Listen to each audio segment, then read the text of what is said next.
$1 million has been raised for a redeveloped inclusive play space at Riverview Park.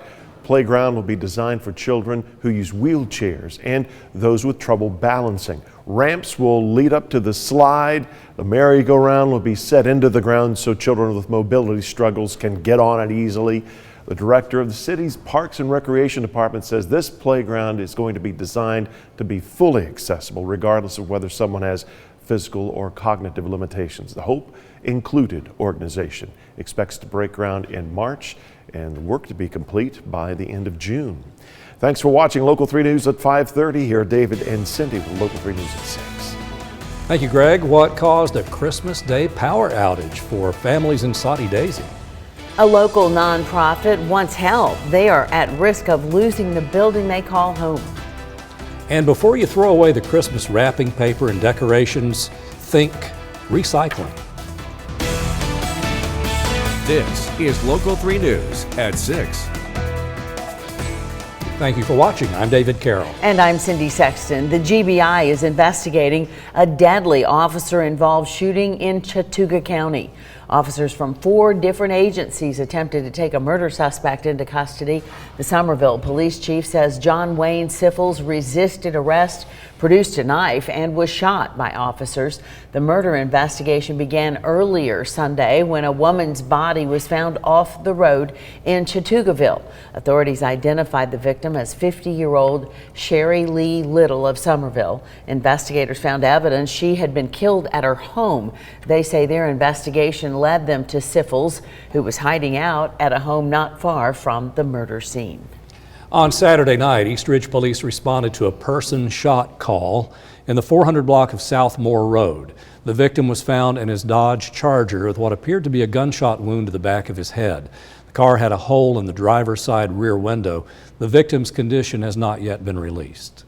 U.S. Representative in Northwest Georgia Marjorie Taylor Greene has again been the target of what's called a swatting police call. It happened on Christmas Day. Rome, Georgia police say the call was received through a suicide prevention line from a man claiming he shot his girlfriend and would shoot himself.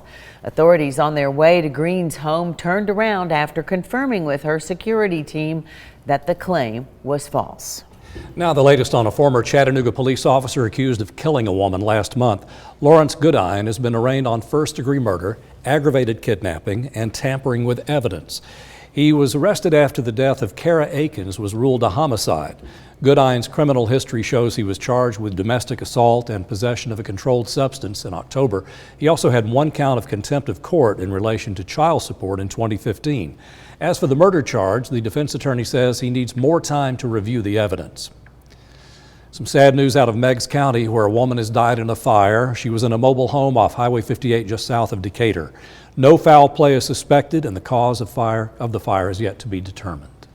It turned out to be a dark Christmas afternoon and evening for some Soddy Daisy residents. Power was cut to almost 200 homes for hours. And Grayson Gordon tells us what happened.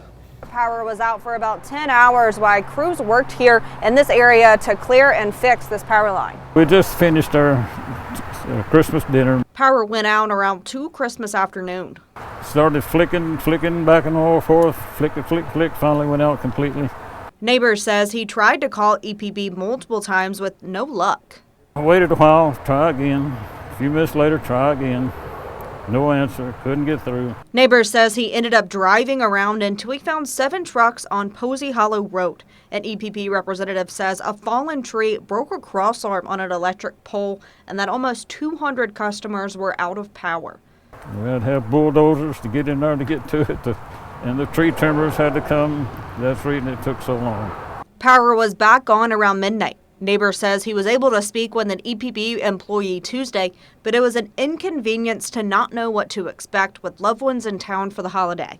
You like to know about how long it's going to be off, so you know, make your plans, but you couldn't even find out how long they think it'd be off. An EPB representative says they did not have any reported phone issues Monday. They offer 24-hour services, and you can call them at 423-648-1372 or report outages online. You will find a link on EPB's website inside the Local 3 News app. Reporting in Hamilton County, Grace and Gordon, Local 3 News.